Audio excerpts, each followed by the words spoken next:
I want to say something that might be uncomfortable to hear about the team culture you've worked so hard to build. Your team may be dying of politeness.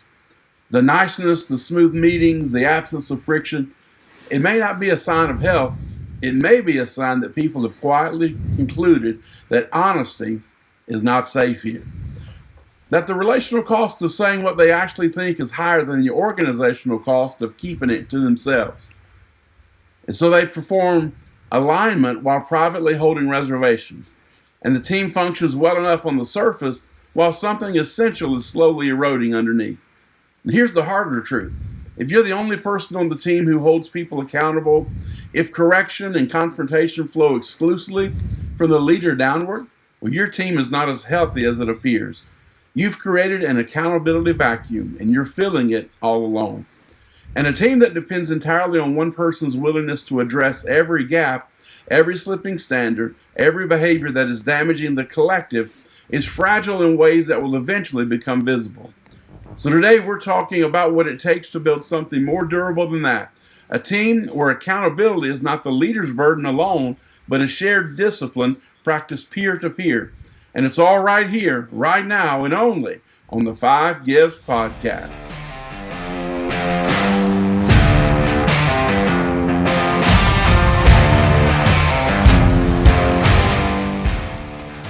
You're listening to the Five Gifts Podcast, a weekly show designed to equip leaders in the Spirit-filled church. I'm Bruce Ritter, and along with my co-host Charles Russell, we offer insights for leading the local church in the fullest expression of Jesus. If you're interested in learning more about practical theology, the gifts of the Spirit, and spiritual disciplines, this is the show for you. Welcome to the Five Gifts Podcast. Welcome back to the Five Gifts Podcast. I'm Charles Russell, here with Bruce Ritter, and this is Season 3, Episode 19, Part 4 of our Team Dynamics series. Well, hey, so glad that you're here today. So glad you joined us, Bruce. How are you doing today? Doing well. I had a great weekend, and we want to everybody to know we had a little delay from yesterday's drop, so it's coming out a little bit later this week than we anticipated, but we're glad to be with everyone, and I hope that we're catching everybody on a very good day of the week for you as you're listening to us. Hope that what we can share today will help you be productive and build a healthy culture in your teams. So we want to take stock of where we are in the series. We've been working hard building some concepts for you that I think build on each other. Of course, episode 16, Charles, we talked about the foundation of any good team culture. That's where we build a vulnerability-based trust, where the kind of relational safety that allows teams to speak honestly and replace a performance mindset, kind of putting our best selves forward at the expense of being honest.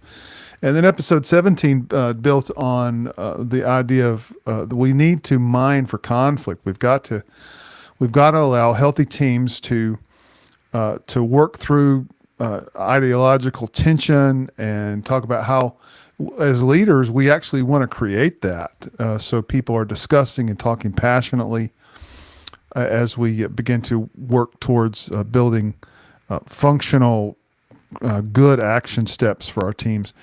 And then last week, we introduced the first team concept. That was a shift from people at your staff level, your executive level, representing the staff or the executive level team first, because everything happens in that team kind of cascades downwardly, and it's important that that departmental leaders are making sure that they're in your staff meeting, that they're the ones that are loyal to that first team. And so we have to talk about how to close the gap between just a theoretical alignment and real operational unity. And, Charles, part of that has to do with what I think a concept we initiated last week. We're going to talk more about it today, and that's the danger zone. That's right. So cue up the Kenny Loggins music again. It's the Top Gun theme. We're taking the highway into the danger zone. All right.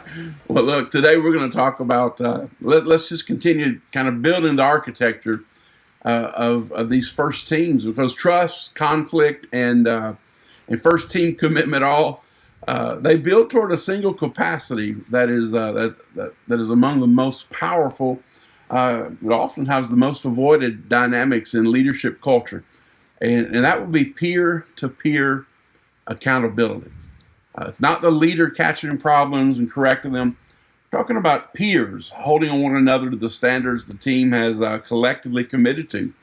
So colleagues entering the discomfort of a direct conversation rather than routing their concerns through the leader, or worse, just letting the issue slide entirely. So we're going to cover what makes peer accountability possible, and the three laws that give it structure, what it actually looks like to enter the danger in real time, and how this transforms a team from one that is managed by its leader into one that governs itself. Yeah, and before we talk about the mechanics of peer accountability, we need to revisit the foundation, because, again, peer accountability without the right foundation is really not accountability at all. It is attack.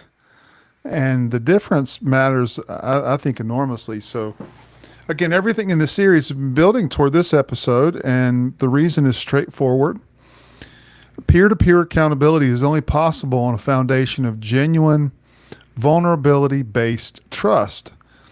And without it, a direct conversation from a colleague about your performance or behavior doesn't feel like an act of service. It can actually feel like a threat. And people who feel threatened don't respond with openness.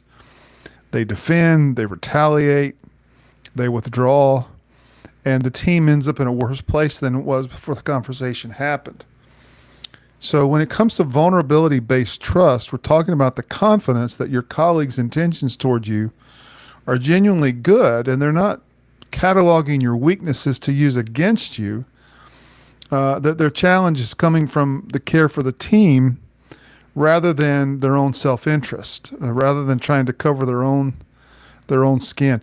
So it's what makes peer accountability feel different from attack. When a team has trust, then a colleague is saying, listen, your follow-through on this has been slipping and it's affecting the rest of us. And that's experienced as something a good teammate says, rather than the adversarial mindset. And so Larry Osborne, he describes this kind of team where this is real, and he calls it, of course, the sticky teams, if you're familiar with any of his writing.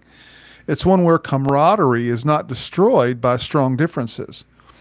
And these are not the people who are simply getting along. They're people who have built enough relational history and genuine trust that, if we could say it this way, they fight fair in the open about ideas and behavior. Conflict is happening around ideas, not around personality conflicts. And so it's then presented in a completely unified front once the team decides on the course of action. Once that decision becomes the guiding next step for the team, then again, it's done with unity, because deep discussion has taken place around it. The disagreement doesn't fracture the team or the relationships on the team, because those team relationships are strong enough to hold it. Now, the contrast with the dysfunctional team is specific and observable. On teams where trust is absent, then weakness gets concealed rather than admitted. And Charles, that's where things like back channel politics begin to replace direct conversation. That's where your passive aggressive types start to work their bad magic. That's where meetings become performances where people manage their image rather than gatherings where people solve real problems.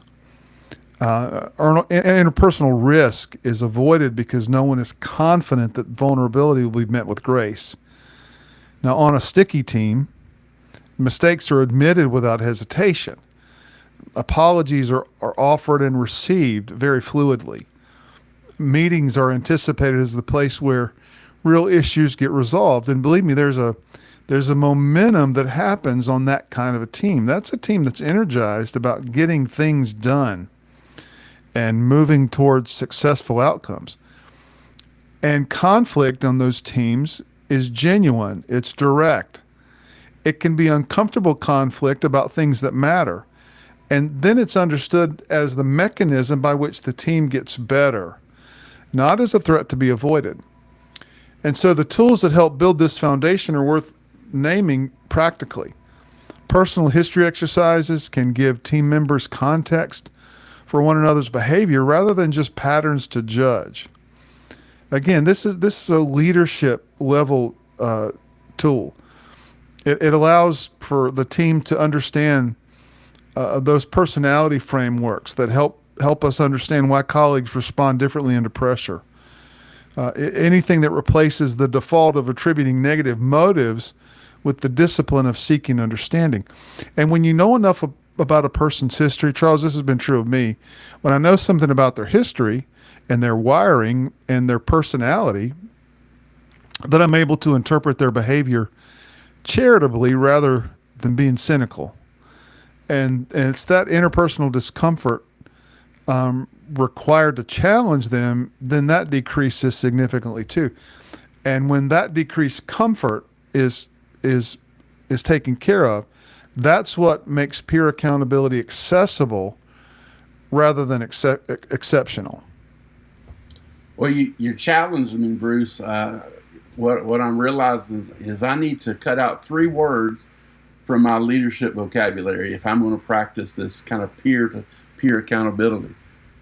Now, it's a Southern term, but it's one that is passive aggressive for sure. Bless your heart. Man, those words that's really powerful. What you're talking about, building this kind of culture of peer-to-peer accountability, and oftentimes, man, as Southerners, I can only speak behind myself, speak for myself.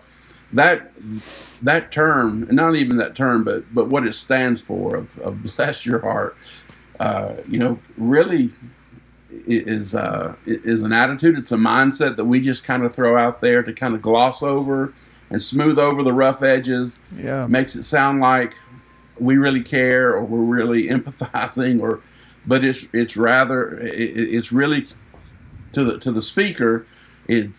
I'm communicating something far different than what the listener is hearing, and there's no accountability in it. It's just a false front, and so I mean it's funny when you say it, but the truth behind that is it really it's denigrating. It can really damage any kind of accountability relationships that we have to have. So if I've ever told you out there in this world, bless your heart, I apologize. Please forgive me. I should have held you more accountable. So you know what? Well, look, Bruce has laid just a phenomenal foundation for us, and so now with that kind of solid foundation in place, the question becomes structural, and it's really all about what creates the conditions in which peer accountability can actually be practiced consistently rather than just occasionally, and not just by the bravest people on the team, because good intentions are not sufficient. Structure is absolutely required. So accountability with clarity is impossible. You can't hold someone to a standard that exists only in the leader's head, or that different people on the team would define differently if asked. Ambiguity is certainly the enemy of accountability, and it's far more prevalent in ministry leadership teams than most leaders realize. And so before peer accountability can function, 3 foundational conditions have to be established. The first is the publication of goals and standards. So accountability requires crystal clear, publicly agreed upon commitments, not a general sense of what the team is working toward, but specific named outcomes that every person on the team would describe the same way if asked independently. One of the most revealing exercises that a leadership team can do is ask every member to write down separately the single most important goal for the team in the current quarter. If the answers vary significantly, and oftentimes they do, then the team really does not have a clarity problem. They have an ambiguity problem that is actively feeding individual interpretation and making collective accountability structurally impossible. So the practice that addresses this issue is what we would call, or would refer to, cascading messaging. It's that 10-minute end of meeting discipline we introduced in the previous episode. There's explicit review of what was decided, shared agreement on what gets communicated, and then what stays at the leadership level. Synchronized deployment within a defined window. These steps are not just communication tools, they're accountability tools, because when everyone leaves the room with identical clarity about what was committed to, there's no ambiguity to hide behind when follow through is absent. The second law is regular progress reviews. So structure forces the difficult conversations that human nature instinctively avoids. Simple, consistent rhythms of reviewing the team's scoreboard together. Not just individual performance check-ins with the leader, but collective review of shared commitments. It moves accountability from the leader's observation to the team's shared awareness. And when the team reviews together and one person's area is visibly not moving, now it's no longer just the leader's knowledge, it's the room's knowledge. And that shared awareness is what creates the conditions for peer pressure to operate, not as social coercion, but as the natural consequence of people who care about the same outcomes, holding one another to the standards that they've agreed to together. And then the third law is team-based recognition and reward. Organizations get what they honor, and if individual achievement is what gets celebrated, then the person who hit their numbers, the department that exceeded expectations, the message is clear: your personal results matter more than the team's collective results. And that message produces individual stars who optimize for their own performance, but it's at the expense of the team's coherence. So first, team health requires that we visibly and consistently honor collective results, not to the exclusion of individual excellence, but really with a clear signal that the team winning matters more than any single person's contribution being recognized. Charles, I just love what you said at the beginning, that accountability without clarity is not possible. And I think you really led us through, especially those 3 steps that help bring that to the surface and help that become something actionable for the team. So when those structural conditions are in place that you've mentioned, we get to the most personally demanding part of the entire conversation. And that's the actual moment when accountability is practiced. Now, I know in ministry leadership, when it comes to discipleship and wanting to see people make strides in their faith, we always try to put people on an accountability track where we want them to make themselves vulnerable to other people, to ask them hard questions and help them stay consistent in their faith. And Charles, I've always found that accountability is easy to talk about. It's much more complicated to expect. So hopefully we put some things in practice that help lead to the kind of accountability that we're talking about. We don't want to talk about this as theory. We want to talk about it as principles that we can not only affirm, but actually experience in conversations with our teammates, with specific colleagues, especially when it comes to things that aren't working. And so here we are. We've set up the precipice here. We're about to enter the danger here, the danger zone.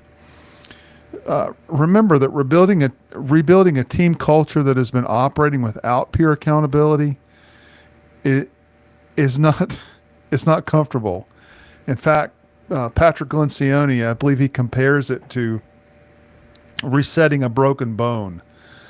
And if you've ever had that done, if you've ever had a bone reset or a joint that was dislocated to be reset, that is actually more painful than the original fracture, because you're doing it deliberately.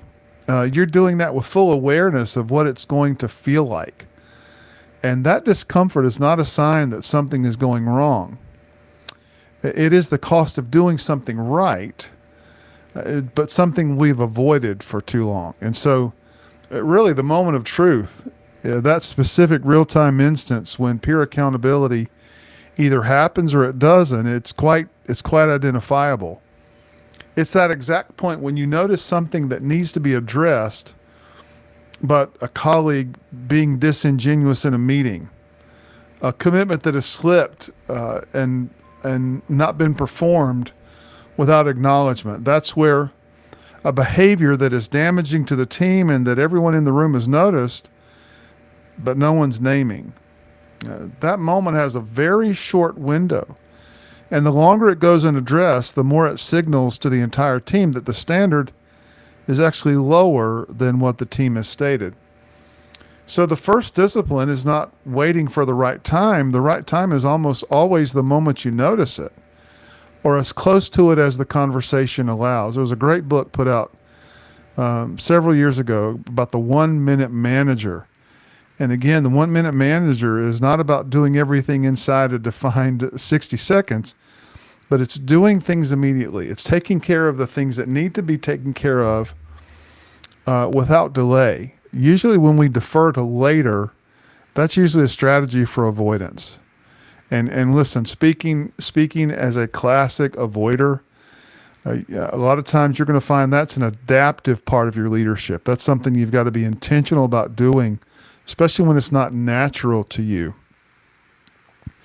And I think I've said this before. It feels like wisdom. It feels like grace. But in all honesty, you're just delaying some real dysfunction on your team. So again, we want to be able to not wait for the right time. We want to take care of things immediately. The second discipline is what we call demanding real-time permission for the discomfort that productive conflict generates. You know, when a room gets uncomfortable, when a genuine disagreement surfaces, I think we've all felt the hair on the back of our neck stand up when we know, oh, this is getting tense. That's where people start to feel that relational friction of honest engagement. And again, for most of us, I think the instinct can be to back down, just to smooth it over. Let's find some diplomacy here and let the tension diffuse a little bit. But a leader who wants to build peer accountability does the opposite. They name the discomfort explicitly, and they reframe it. For example, you may say, listen, what you're feeling in this room right now is not a problem. This is the kind of energy, the kind of conversation that produces the kind of energy that healthy teams need. So let's stay at it. And that reframe is not manipulation. It's coaching. It gives people permission to continue past the point in which they would normally retreat. Now listen, as a leader, that is not just a skill, that's an art, but it's something that you work at. I would say the third discipline is shifting the source of accountability from the leader to the peers on the team. If a team member fails to deliver, and that's affecting another person on the team, then the person most directly affected should be the one who names it, not the leader. And again, this is not retaliation. It's not revenge. It's about that team being committed to success. And so the leader's instinct a lot of times is to step in and to address it. That's understandable. But part of you building and empowering your leaders is to act on that instinct every time. When you do that, when you act on that instinct, it removes the opportunity for peer accountability to develop. And that's what you want. That's how you empower your team members to take that responsibility when that happens. The leader's role is to hold space for the peer conversation to happen. It's to ensure that the resolution is reached. It's to manage those moments and step in only when the team has genuinely failed to address something that needs addressing. Your goal is not to prevent the fight. I want to say that delicately. Your point is not to prevent the conflict, but you're rather there to ensure that it happens, obviously with some degree of order and respect, but also where it produces clarity. Now, the fourth discipline is resisting the urge to protect people from necessary discomfort. I know this doesn't sound like a Christian meeting, but believe me, it's important to the health of your team. The most common way leaders undermine peer accountability is by interrupting conflict prematurely. Again, that's that avoidance mechanism kicking in. I'm just going to step in here and smooth the tension that was actually moving toward resolution if we would just let it play out. Or we tend to translate a peer's direct challenge into something softer, maybe more palatable. Again, that feels like protection, but it's actually a withdrawal of the respect that a genuine challenge communicates. And so when you protect someone from a direct peer conversation, you're implicitly communicating that they can't handle it. Believe me, you want to communicate to your team that they can navigate this, that they can handle the fair, balanced criticism. So let those conversations happen. Trust the foundation has been built on your team, and hold the conviction that short-term discomfort of a direct exchange is far less costly than the long-term erosion of a team that has learned it can avoid accountability by waiting or managing conversations in a way that allowed that discomfort to pass. Again, conflict on your team is one of the best energizers. It's one of the best releases of momentum. And so learn to manage that well. Absolutely. And that's not a problem that's to be solved. That's a tension that you have to constantly, continually manage. And that's not a comfortable thing to sit here and think about. I need to actually let them kind of fight, let them navigate and work through the conflict. And our admonition will be absolutely yes. Yeah, don't step in too soon. Now here's our promise to you. If you let them fight and it doesn't work out, it gets out of hand, contact Bruce at coachingcardia.com. He will come and put them in a headlock. And then you get free shots, the leader or pastor, whatever you need to do to correct the situation. But don't step in too fast. That's where we're here. We're here to serve you. All right, that's enough joking around. Let's try to pull this all together and try to make this immediately actionable. Because the gap between understanding a concept and actually practicing it in a meeting next week is really where most leadership development kind of stalls out. So a team that has that's built vulnerability-based trust, they've learned to mine for conflict, even committed to first team loyalty, and now have developed the capacity for peer accountability that doesn't just function more smoothly. It produces results that a team without those dynamics simply cannot, because more of its collective capacity is available for the mission rather than being consumed by self-protection or even, as Bruce referenced earlier, these back-channel politics and even the accumulated cost of avoided conversations. But the final piece, the thing that really makes all of the relational and cultural work connect to actual outcomes is a shared scoreboard. And this is a clear, agreed upon, publicly held definition of what winning looks like for this team in this season. It's not a strategic plan document that lives in a shared drive. It's a living, visible, regularly reviewed set of commitments that that the team looks at together and measures itself against together. The scoreboard does several things simultaneously. It eliminates the ambiguity that allows underperformance to go unaddressed. It shifts the question from what does the leader expect from me to what did we commit to together? And then it creates the conditions in which peer pressure, not as coercion, but as the natural consequence of shared ownership, can now finally do its work. And so when the team reviews the scoreboard and everyone can see that one area is not moving, the conversation doesn't have to be initiated by the leader. It's initiated by reality. And so teammates who are genuinely invested in the collective outcome now are motivated to address that reality directly because they understand that their own outcomes are connected to it.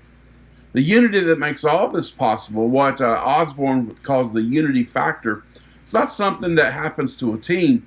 It's built. It's built deliberately, intentionally, and it's built over time through exactly the sequence this entire series has been describing. It's trust that makes honesty safe, conflict that produces genuine clarity, it's commitment that is real rather than performed, accountability that's shared rather than delegated upward, and a scoreboard that keeps everyone oriented to the same definition of success. Charles, that's a powerful illustration. I think every leader that's listening to us, you could probably think of a few things that would define the win for your team. And sometimes that win is going to be in a particular missional objective for your church, or your organization. But I think that really keeps things in focus, and it allows the team to realize what they're working toward together. There's three things that are worth doing, I think, before your next team meeting. That's certainly one of them, is clarifying the scoreboard. Just begin to have conversations with people on your leadership team and write down independently the single most important goal for the team this quarter. Don't discuss it first. Write it down separately and then compare them. If answers are not essentially identical, you have an ambiguity problem that's upstream of everything else, and this is the place to fix that. So work on that. Begin to bring everybody into the same understanding of what the scoreboard should look like for your team. A second is, again, mind for conflict in your next meeting. Now, I said last week how important it is to get good at this. To get good, you need to practice it. So don't start out with something big. I mean, if your team is not used to conflict, if they're used to muting it and couching terms in ways that diffuse conflict, then why don't you find something that's safe enough where you can, maybe it's an issue that your team has dealt with before, and that you didn't allow conflict to continue in the discussion. You maybe short-circuited it. Why don't you bring it back up? And when you notice someone holding back in a dissenting opinion, and you notice, if you're watching for it, hey, draw it out. Call it back out. Say, I want to revisit this. And name what you observed. Give it a name. Create the permission for what it represents. And don't let the meeting end with agreement that was not genuinely tested. And I would say third is institute the what might be a 10-minute cascade at the end of every significant meeting. Just 3 questions before everyone leaves. Number 1, what did we actually decide? Number 2, what needs to be communicated to the broader team and what stays here? And then finally, when does that communication need to happen? And if the team cannot agree on those 3 things, they've not fully committed to what they think they committed to. Well, we're kind of coming to the end of this episode, and I think it's a powerful question that's worth sitting with and pondering, considering once you've finished viewing our episode today. And here's the question: where is your team settling for artificial harmony? Where is your team settling for artificial harmony? And then a second part of that would be, what would it look like to lead them into the danger instead? let that just kind of settle and resonate with you. You can always go back and rewind, write it down. But again, where is your team settling for artificial harmony? And then what would it look like to lead them into the danger instead? Not to create conflict, for its own sake. Not to make people uncomfortable as a leadership philosophy, but to really begin building a team that trusts one another deeply enough to tell the truth, that fights fairly enough to reach genuine clarity, and commits fully enough to be held accountable, and cares enough about the collective mission to enter the discomfort that honest accountability requires. High-performing teams stay together not because everything's easy, but because they've collectively refused to settle for the slow erosion of artificial harmony. They understand that the short-term pain of a direct conversation really is far less costly than the long-term consequences of a team that has stopped being honest with itself.